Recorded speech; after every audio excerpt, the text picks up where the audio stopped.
La evolución biológica implica un aumento creciente de complejidad. Pensemos en nuestra propia historia humana.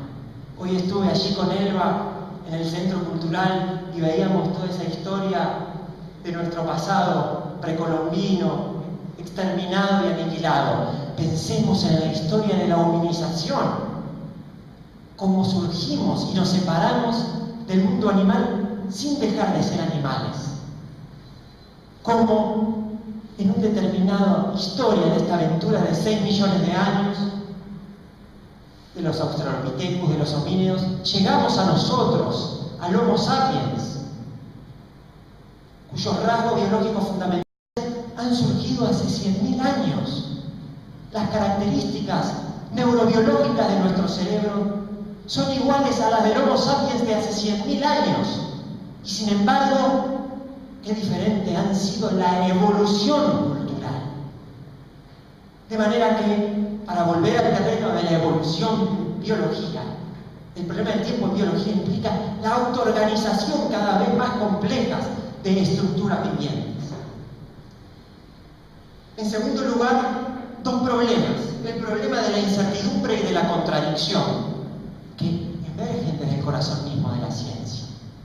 La ciencia clásica, lo que entendemos por ciencia, es un conocimiento certero.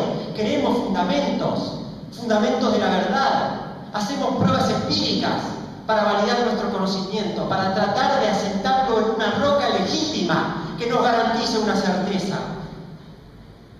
Y el problema de la contradicción, que viene de Aristóteles y los principios de la lógica clásica: identidad, no contradicción, tercio excluso. Una cosa no puede ser y no ser al mismo tiempo. En la historia occidental triunfó Aristóteles, no triunfó Heráclito. ¿Qué quiero decir con esto? Que la incertidumbre y la contradicción estuvieron ausentes en el pensamiento y en la racionalidad científica, y que el problema de la incertidumbre y la contradicción emerge desde el terreno mismo de la ciencia. ¿Desde dónde? Desde la ciencia madre, desde la física cuántica, con el principio de dualidad onda-corpúsculo de Bohr, que es la partícula. La partícula a veces se comporta como onda, a veces se comporta como corpúsculo. Es una cosa y no lo es. Viola el principio de no contradicción. Y el principio de incertidumbre de Heisenberg, que vulgarmente dice, o sintéticamente dice, que no podemos medir la velocidad y la posición de un electrón. Que al medir una, determinamos la otra y viceversa. Si medimos la posición, determinamos la velocidad. Si medimos la velocidad, determinamos la posición. Así, ¿por qué Heisenberg? Porque la observación microfísica subatómica, cuando queremos producir esa medición de ese electrón, afecta al objeto. ¿Qué quiere decir esto? Que el sujeto ausente, velado, oculto y negado en la historia de la ciencia occidental hace su entrada en el corazón de la ciencia madre. Conocer implica perturbar, implica alterar a los fenómenos. No puede haber una descripción objetiva del mundo que anule al sujeto. El tercer problema, el cuarto, es el de la incompletud, que viene de la mano fundamentalmente del teorema de Gödel, pero también podemos referirnos en este ámbito a la emergencia de una gama de lógicas no clásicas que tratan de superar estos problemas de identidad, de no contradicción. Y en último lugar, el problema del sujeto y de la no linealidad del saber, que simplemente lo voy a nombrar, que viene de la mano de la epistemología genética de Piaget.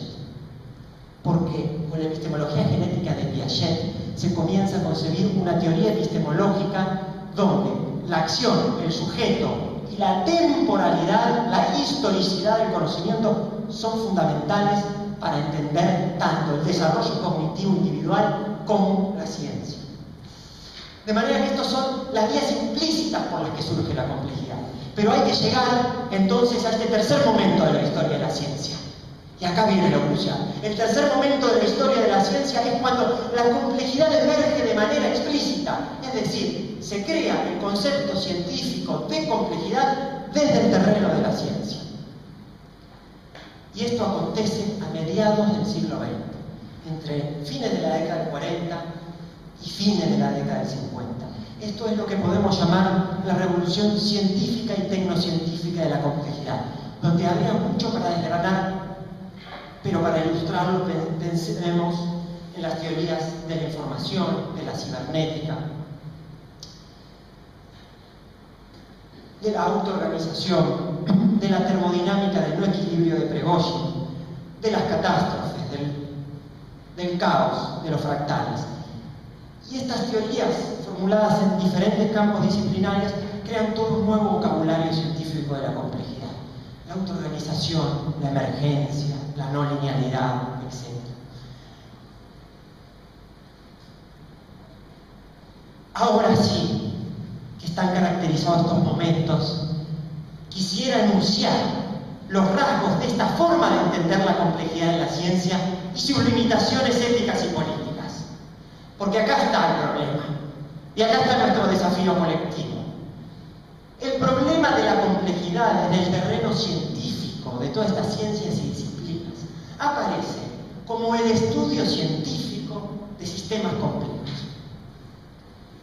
¿Cuáles son sus características? Bueno, la utilización de la formalización matemática y computacional, la utilización de las herramientas de modelización y simulación por computadora, los problemas de medición del grado de complejidad de un sistema, el establecimiento de una magnitud cuantitativa para dar cuenta de la complejidad, etc. Todo esto ha producido una enorme cantidad de herramientas metodológicas concretas para abordar sistemas complejos. Y esto se está aplicando, se viene aplicando a todo tipo de sistemas complejos, de todas nuestras sociedades. Sistemas biológicos, sistemas financieros, el comportamiento emergente, no lineal e indeterminado de la bolsa de valores, del tráfico, de las ciudades, de la vida. Esto ha estado desarrollado, esta forma de entender la ciencia. Se viene desarrollando desde mediados del siglo XX. El término complejidad fue acuñado por Warren Weaver, el colega de Shannon, que escribieron la teoría de la información. Voy a apuntar que con Weaver aparece en el año 1948 el término complejidad en el vocabulario científico. Reparemos, como nota de lo que voy a decir a continuación, que la investigación de Weaver sobre complejidad fue financiada por la Fundación Rockefeller.